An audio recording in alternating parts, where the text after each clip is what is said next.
What if the very pillars of Western thought were built on a lie? Friedrich Nietzsche, with his thunderous prose and unapologetic intellect, dared to ask that question, and more importantly, dared to answer it. In his eyes, the legacy of Plato wasn't a triumph of philosophy, but a centuries-old illusion that had weakened the human spirit. Plato taught that the world we see is just a shadow of a higher, perfect reality, the world of forms. For him, truth lived in the abstract, not in the flesh and blood experiences of daily life. This notion, Nietzsche argued, was the beginning of a dangerous path. It devalued the real world, glorified suffering, and paved the way for a morality that prized weakness over strength, denial over affirmation, and submission over freedom. Nietzsche's rebellion against Platonism wasn't just theoretical, it was personal. He believed that by separating the world into appearance and reality, Plato and his philosophical descendants turned life into something to be endured rather than celebrated.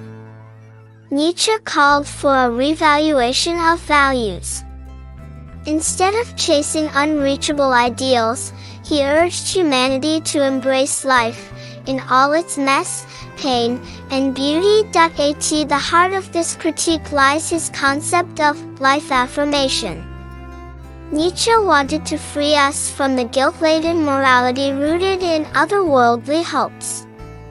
He saw in Platonism the root of Christianity's disdain for earthly pleasures, and in turn, the origin of a worldview that stifled vitality and individual greatness. For Nietzsche, true wisdom didn't come from escaping reality, it came from diving into it.